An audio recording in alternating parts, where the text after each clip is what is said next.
There is huge censorship going on in gaming right now. I'm sure a lot of you saw. Steam a few days back announced that hundreds of games have been pulled from their catalog because of the efforts of a group known as Collective Shout. Collective Shout is an organization that has been forcing payment processors to bully platforms into removing games they deem unfit for sale due to the themes around them. And for Steam's case, they targeted hundreds of adult games that featured like rape and incest. And a lot of people were pumping their fist like, yeah, that's good. How could you possibly be mad at that? Less degeneracy and disgusting shit on the platform. This is a big W across the board. It's not censorship if it's things I don't like being taken down. Obviously, like every weapon out there, this is only going to be used for good. Clearly, they're only going to use this power to take down very bad, gross things. Which is the most low IQ take you could ever have. Collective Shout, just yesterday, has now also gone after itch.io, and they have removed every single not suitable for work game from their platform. Not just rape and incest games, all adult games. We have de-indexed all adult NSFW content from our browse and search pages. We understand this action is sudden and disruptive, and we are truly sorry for the frustration and confusion caused by this change. Recently, we came under scrutiny from our payment processors regarding the nature of some content hosted on itch.io. Due to a game titled No Mercy, which was temporarily available on itch.io before being banned back in April, the organization Collective Shout launched a campaign against Steam and itch.io directing concerns to our payment processors about the nature of certain content found on both platforms. So this is the playbook here. Collective Shout is a very powerful organization who somehow has a lot of leverage on payment processors. I don't know if they're just over there giving them perpetual wet willies or they got some serious dirt on like the upper echelon elites in the food chain at the payment processors. Like they got proof they're in the Epstein files or some shit. But they have got these payment processors by the nutsack. And they are squeezing the piss from their balls. So now the payment processors are LARPing as the moral authority on what people are allowed to spend the money they earned on. So they're making these sweeping censorship changes to Steam and itch.io.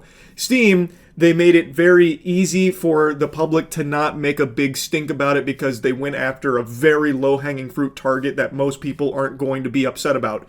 Oh no, you lost all your rape and, incest games. Boo-hoo, call the fucking wambulance. But what people don't realize is that is clearly just the first step here. Collective Shout has now already taken that, which hasn't even been like a full week, and it's translated it to wiping all adult content from itch.io, a totally separate platform using the same methodology of having the payment processors threaten to leave them. Censorship is not something that is a good thing. This is not a positive thing. Yoko Taro also came forward saying, like, this is pretty bad stuff, that other countries can now limit everyone else's free speech.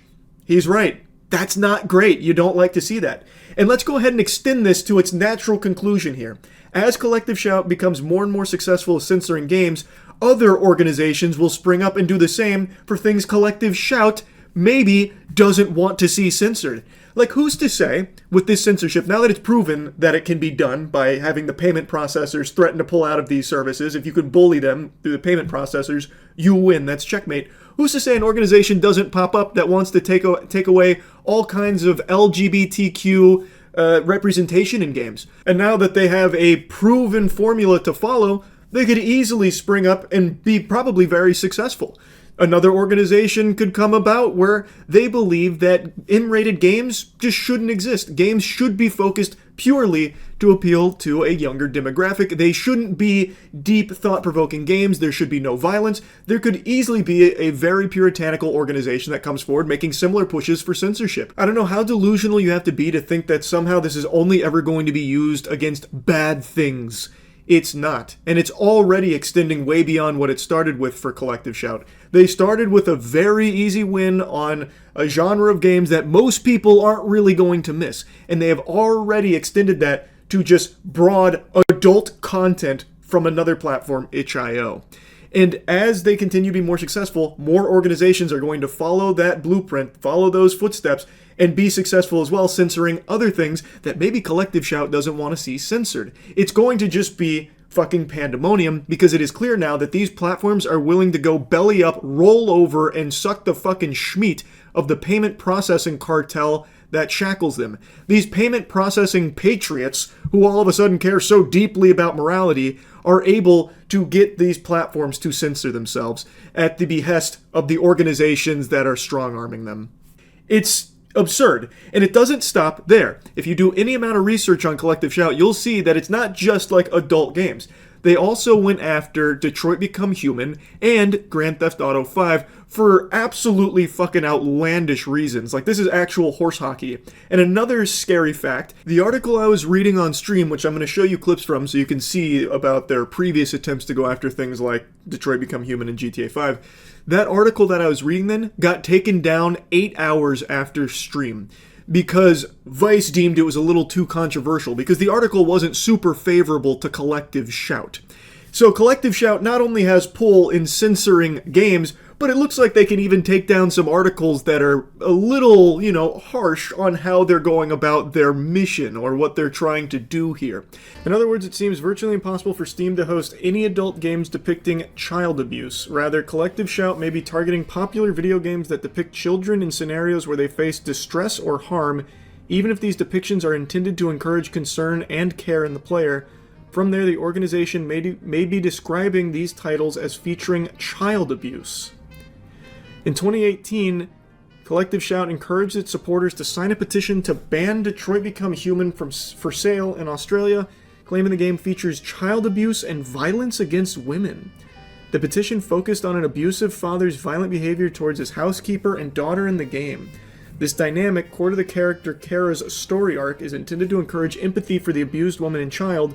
While it's unclear whether Collective Shout is actively targeting Detroit Become Human in 2025, the removal of such a game would be akin to artistic censorship of material discussing misogynistic abuse against female family members.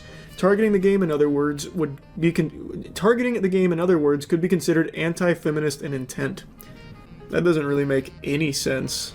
In 2014, the organization called on Target to remove Grand Theft Auto 5 from store shelves, sharing a petition that claims the game encourages players to commit sexual violence and kill women.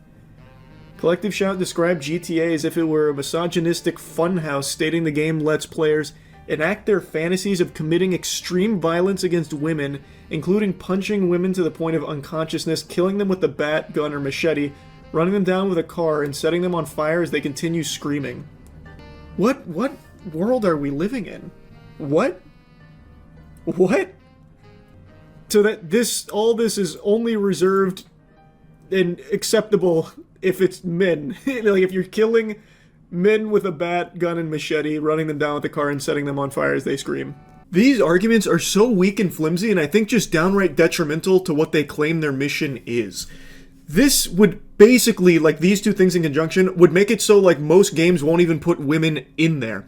So let's take the first example about like how children in like distress and harm is something that they would target and try and take down. It's why they went after Detroit Become Human. Let's extend that scope. Things like Limbo, Last of Us, Out of Sight, like these games where there are kids present and they do go through like hardship, that would be removed under their guidelines here. In Detroit Become Human, it's not like they're trying to glorify this type of horrible thing. It is used as a way of showcasing how bad a situation is and getting empathy from the player for what is happening to these characters. And yet, they want to take it down, even though it is used to deliver positive messaging to the player. It's like they don't want any deep themes in their games, and not only that, it's like they don't want women to even be interactable in the games. So also something that wouldn't fly under their protocol here would be things like Tomb Raider. Any game where a female is leading it wouldn't really be possible because the women in the game are going to go through distress. Like Lara Croft goes through a lot worse than what they listed for GTA 5 being a misogynistic funhouse. Lara Croft gets killed in so many different ways potentially if you fail certain things. She's constantly being hunted, hurt. It's all like pretty much no game with a female character in it could be made if Collective Shout continues to gain this much power. It's a fucking absurd notion here. God of War, the new God of War, those games couldn't be made because Kratos' son obviously goes through a lot there. That would be a child in a harmful and distressing situation. It would be poo-pooed by Collective Shout. They would banish that shit to the Shadow Realm. Like, their rules on what is and is not acceptable are just unhinged. Again, this would fundamentally, like, scrub women from video games. Like, I don't know why they're not grasping that concept. They call GTA 5 a misogynistic funhouse because you can hurt women in it and that kind of thing, which you can also do to men. But the issue is exclusively because women can also be hurt and killed in GTA 5, just like the men can.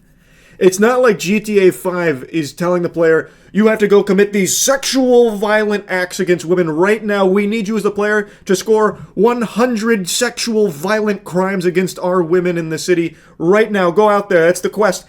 Go fucking just slap 1,000 women for maximum turbo gamer points.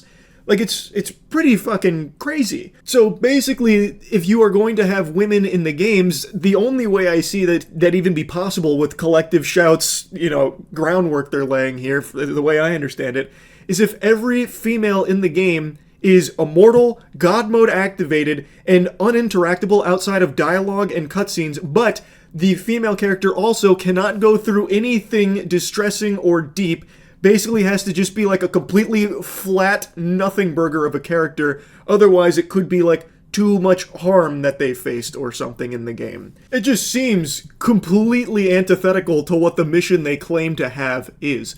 Again, with how they have targeted games in the past and what they're currently doing, it feels like most game companies, in order to play ball with these demands, will probably just elect to not have female-facing games, like with a lead female protagonist, and they will probably ensure that the female characters that might appear in the game don't play a big role in it because they never know what Collective Shout might have an issue with. And since these games' budgets are so bloated these days, I don't think they'll be willing to take any kind of chances, any type of risk of their game being just like wiped off of like the biggest fucking gaming platforms like Steam. So they'll probably just elect to play it safe and have any female characters just in the background with a really insignificant role. Because, again, there's no way of knowing what Collective Shout's going to try and spin when it comes to these games and these characters. Like, again, Detroit Become Human. All of that they listed there as an issue that was literally in the game to deliver messaging on how unacceptable that shit is. It was used for empathy, not a glorification or anything at all. It was actually delivering a message that really feels very in line with what Collective Shout claims to fight for. It is completely out of control. And let's go ahead and just continue to play a little here, a little theater of the mind.